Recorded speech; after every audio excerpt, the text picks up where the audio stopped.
Bon là, le Pérou, le passage amazonien, la traversée des Andes, la Bolivie, maintenant le Brésil, ça commence à faire du pays, quoi. Ouais, c'est bien. Par contre, on est vraiment obligé de tout faire à pied. Bah écoute, tu sais, ça fait partie de l'immersion totale, hein. Tu sais. Ouais, l'immersion totale. Bon, là, prochain tournage, Véronica. Ouais. Et en fait, on va prendre Véronica. Tu sais, tu m'avais parlé de Guillermé là. Ouais, Guillermé, notre contact à Curitiba. Et comment on fait pour le trouver? Ah bah écoute, regarde devant toi. Je crois que c'est bon. Hey! Fine. Great. Yeah. Good. Yeah. Excellent. Yeah. Very happy to see you. Let's go home. Yeah, let's go to see Veronica.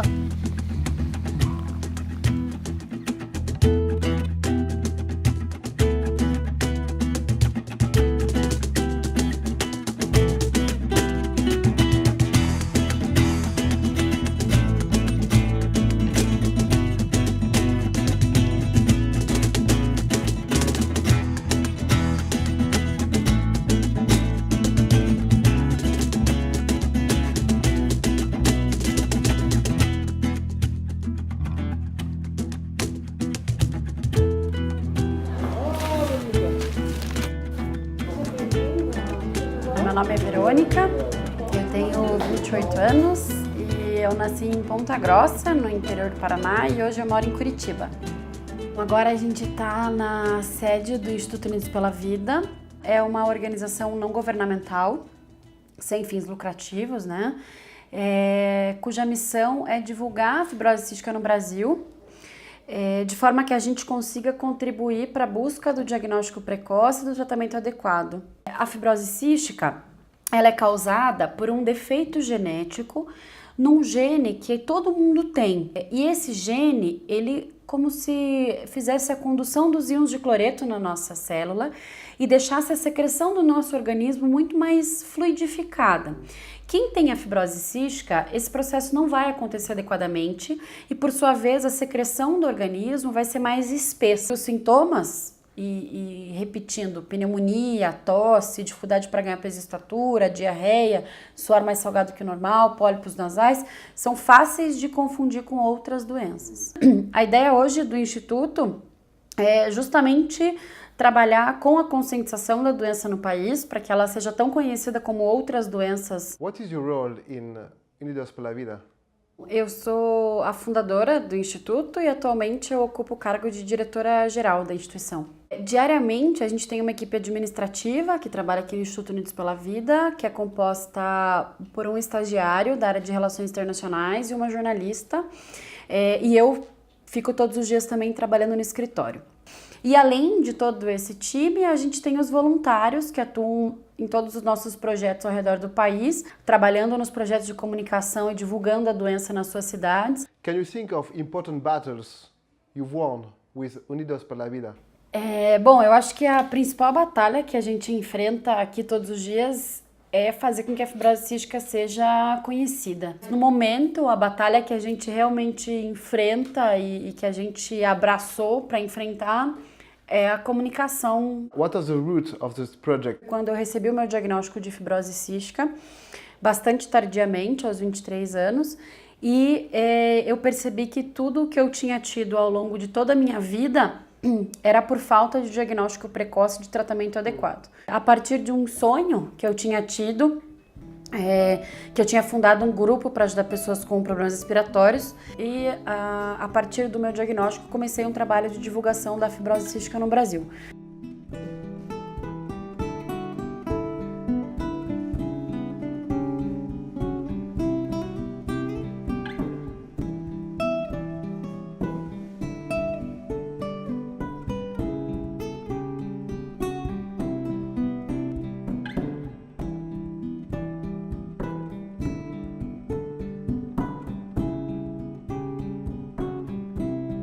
Eu nasci em uma cidade chamada Ponta Grossa, que fica no interior aqui do Paraná, e eu moro em Curitiba desde 1998. Eu cresci brincando na terra, na grama, com cachorro, mexendo em planta, enfim, com a minha família, então pescando no rio.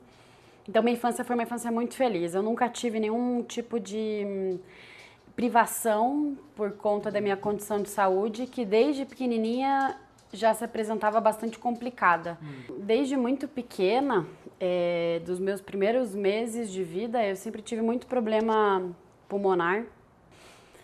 E eu passei várias vezes por indas e vindas de hospital e diversos médicos, então eu tive aí uma média de uns 5 internamentos por ano, mais ou menos. E o que eu mais sentia sempre era muita tosse, muita falta de ar. Eu, por vezes, não conseguia correr como as outras crianças e fazer as coisas que eu gostava, justamente porque eu sempre estava, né, tossindo e parece que não vinha aquele ar, né? Were the doctors able to tell you what was wrong with you? Ao longo de toda a minha vida, eu fui tratada como uma pessoa que tem asma. Mas o que era estranho é que parecia que era uma asma muito grave. A gente descobriu que o pulmão direito já não funcionava mais. Foram meses entre uma cirurgia e outra, entre idas e vindas da UTI, mas ao mesmo tempo o diagnóstico permaneceu sendo como asma. Não pensaram em outra coisa. E em 2009 eu tive uma pneumonia muito grave em julho. Já trabalhava como analista de recursos humanos numa multinacional e no hospital eu passei 32 dias internada. Com uma pneumonia necrosante, bastante severa, e quando eu comecei a ter uma pequena melhora, eu voltei a trabalhar.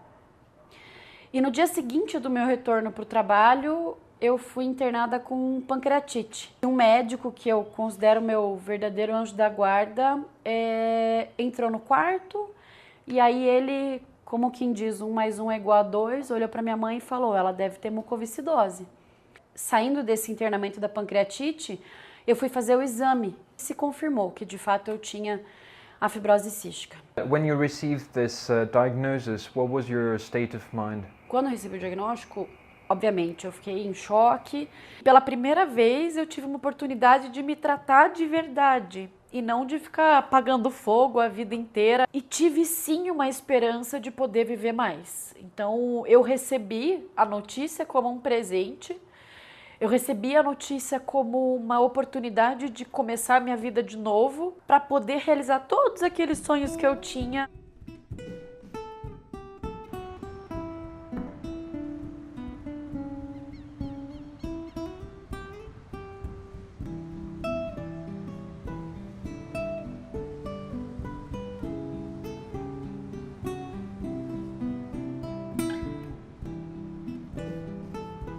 What is your advice for people who want to change life?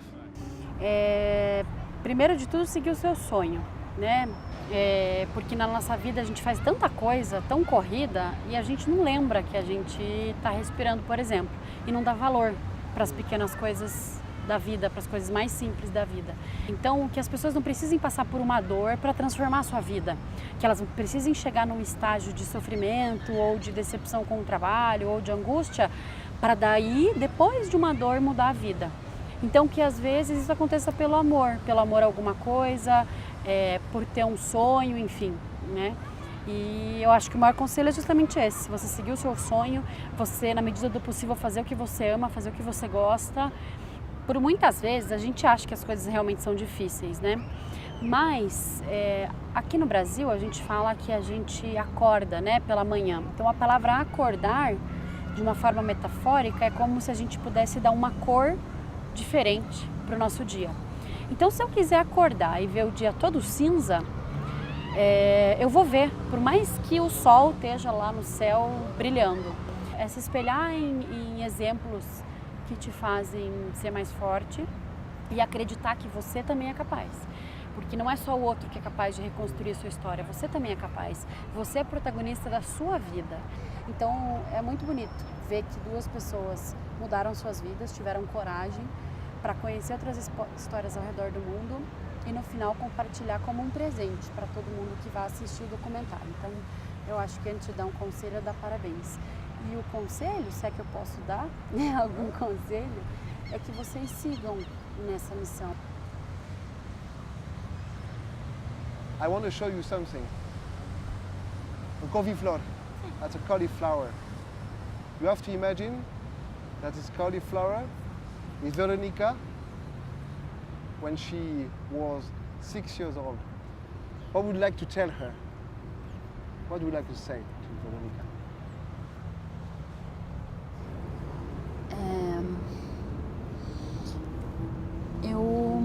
Eu diria para ela que a vida não é fácil.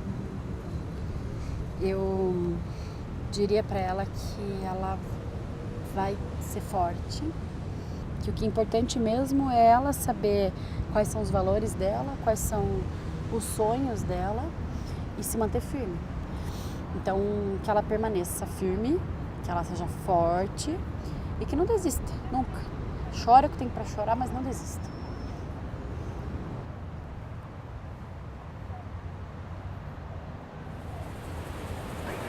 Magnifique. Waouh. Magnifique, Gwen. Carrément. Waouh. Waouh, waouh, waouh. C'est énorme. Ouais. Ah, c'est énorme d'être ici. Et surtout après le passage au Brésil qui était super fort en émotion.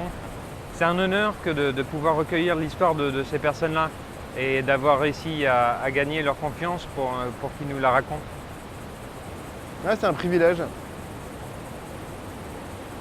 C'est un privilège, comme c'est un privilège de regarder ce spectacle. Là, on n'aurait pas pu rêver meilleur point de chute, hein, en tout cas. Bon, en regardant tout ça, on a envie de faire et regarder.